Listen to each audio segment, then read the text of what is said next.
sou a Gabi Xavier e sim, faz um bom tempo que eu não falo de Shingeki aqui no canal, mas eu dei uma pausa pra poder inserir alguns outros temas e sim, eu vou falar, obviamente, quando sair o capítulo 100 do mangá, que eu também estou ansiosa aguardando, mas nesse vídeo aqui eu não vou falar do mangá, eu vou falar, na verdade, de algumas curiosidades a mais. Eu já fiz 2 vídeos de curiosidades sobre Shingeki, se você ainda não viu, por acaso ainda não viu, o link vai estar aqui na descrição, algum deles talvez apareça no card aqui em cima também. E as curiosidades de hoje vão ser focadas mais no Hajime Isayama, no Isayama que é o autor dessa obra toda, que você assiste o anime, que você talvez leia o mangá também, e algumas das curiosidades vão trazer também automaticamente algumas coisas a mais sobre a criação, a inspiração pra criar Shingeki no Kyojin. Então continua assistindo pra ver essas 8 curiosidades, depois deixa comentando se você sabia, conhecia alguma ou algumas delas, e se inscreve se você não for inscrito e curte o vídeo se estiver gostando. Hajime Isayama nasceu em 29 de agosto de 86, ou seja, hoje ele tem 31 anos, mas quando ele publicou pela primeira vez o mangá de Shingeki no Kyojin, ele tinha só 23. O Isayama é declaradamente, não esconde que é um grande fã, muito fã de um grupo de idol japonesas. Sabe aqueles grupos de meninas novinhas cantando, dançando, aquela coisa bem kawaii? Então, tem um grupo em específico que ele gosta muito, que ele é muito fã. Fã no nível de vestir uma roupa, tipo um roupão, não sei se é um yukata, não sei o que é, do grupo, específico do grupo, como fã mesmo. E esse grupo é o Momohiro Clover Z, e muito diferente do que talvez você tenha imaginado enquanto ele tá ali escrevendo, ilustrando Shingeki no Kyojin, com vários titãs engolindo pessoas. Na verdade, ele tá muitas dessas vezes escutando uma banda de idol japonesa e não uma música talvez muito mais agitada, pesada, não, nada disso. Lá no Japão, em Tóquio, em 2014, se eu não me engano, teve uma exposição em um museu lá de Ueno, do Parque de Ueno, que mostrava várias coisas de Shingeki no Kyojin e tinha lá vários itens pessoais do Isayama. Nessa exposição a gente descobriu então que Isayama já pensava desde criança, tanto gostava de desenhar, de ilustrar, quanto desenhava monstros lutando com pessoas, criaturas ali assustadoras que já enfrentavam humanos. Então você pode ver que desde criança ele já tinha algum gosto aí por essas batalhas entre seres muito enormes, muito diferentes e os humanos. Provavelmente você sabe que no Japão o mangá de Shingeki no Kyojin sai na Besatsu Shonen Magazine, que é lançado pela Kodansha, mas a primeira ideia do Isayama para lançar os mangás de Shingeki no Kyojin não foi pela Kodansha, não foi nessa revista, porque ele sempre foi fã, ele sempre leu muito a Shonen Jump, que é muito famosa e publicou vários títulos de muita fama, como Dragon Ball, One Piece, Naruto, ainda publica Hunter x Hunter, tá publicando Boku no Hero também. Então ele foi e procurou a Jump para poder publicar a sua história, foi lá com a sua história com Shingeki, dizendo que ele queria publicar lá na Shonen Jump. Só que o editor dessa revista falou pra ele que ele teria que, pra fazer isso, ele teria que mudar os traços dele, mudar o estilo dele, porque o estilo que ele fazia Shingeki não era adequado para os leitores da revista deles. Só que o Isayama não seguiu esse conselho, continuou com o estilo dele, acabou saindo na Besatsu Shonen Magazine e foi um sucesso estrondoso que a gente já sabe que foi, tanto em mangá quanto em anime. Talvez aí a Jump se arrependa um pouquinho de ter aí não abraçado o Shingeki assim que chegou pra eles. Porque mesmo que eles tenham vários sucessos, um a mais nunca é demais. Mas e você acha que o Isayama tinha que ter cedido pra Jump, mudado seu estilo pra poder sair lá?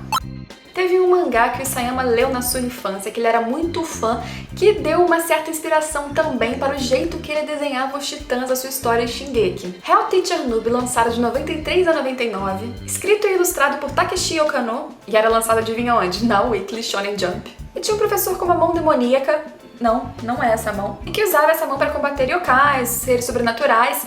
E nessa história tinha uma Mona Lisa canibal que comia pessoas com uma boca enorme cheia de dentes, e aquilo de certa forma, não sei se chocou, se admirou, se foi um misto das duas coisas, mas isso também deu um pouco de influência para o jeito que Isayama fazia e ilustrava os seus próprios titãs, e eu acho que você pode perceber aí certas semelhanças sim.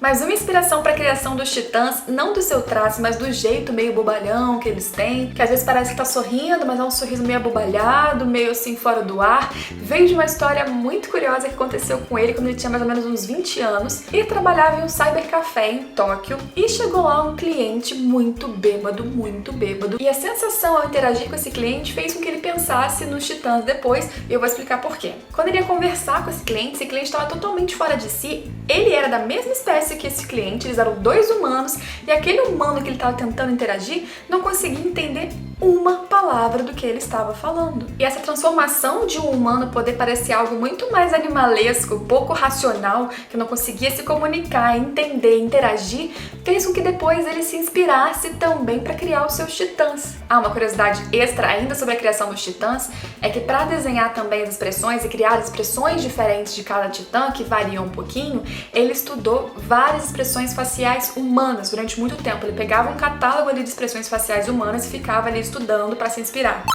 O enorme desejo que o Eren tinha de sair das muralhas, de conhecer o mundo ali além daquelas estruturas enormes que estavam na frente dele, conhecer o que ele nunca tinha visto fora o lugar comum que ele nasceu, é muito inspirado no próprio Isayama, que cresceu em uma cidade rural, uma região rural ali cercada por montanhas, e desde pequeno ele sempre teve a vontade de sair e explorar e conhecer o que estava além daquilo, o que estava além daquelas estruturas enormes que no caso dele eram montanhas. E aí ele fala que essa mesma sensação, esse mesmo desejo que ele tinha o fez inspirar e criar e entender ali a criação do Eren, também super ansioso para descobrir o que tinha além das muralhas.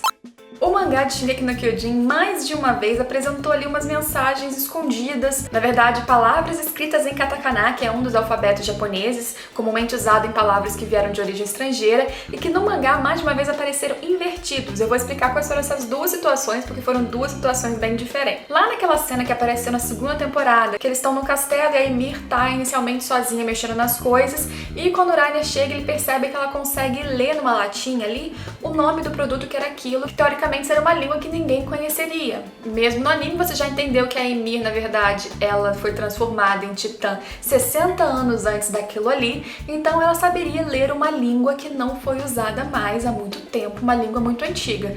Mas o Isayama não criou caracteres novos, não criou uma palavra nova exclusiva para aquela cena. Na verdade, ele escreveu em katakana o nome de um peixe e inverteu.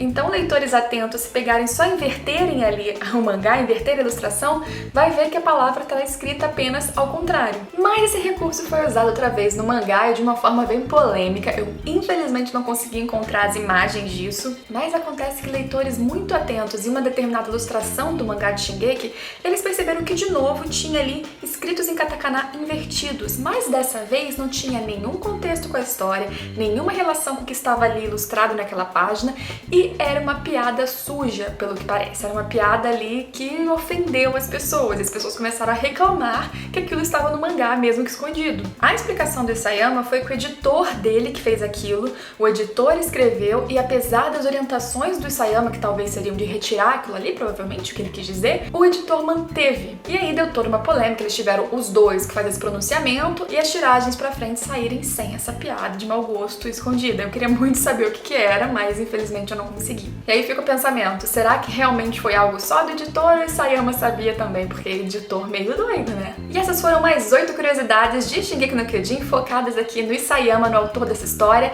E sim, teremos ainda mais vídeos de Shingeki, eu não parei de fazer. Teremos especialmente, talvez daqui a 1, 2 semanas no máximo, o vídeo sobre o capítulo 100, pra você que gosta de acompanhar o mangá. Como sempre, assim que conseguir ler, eu vou fazer um vídeo comentando e resumindo tudo. Deixa aqui, como sempre, sugestões de vocês para os próximos vídeos, pode ser em relação ao mangá, em relação ao anime. Cuidado se você só assiste ao anime com comentários com spoilers, que sempre acontecem. Curte esse vídeo se você gostou, se inscreve no canal se você ainda não for inscrito e a gente se vê em todos os próximos vídeos. Tchau, tchau!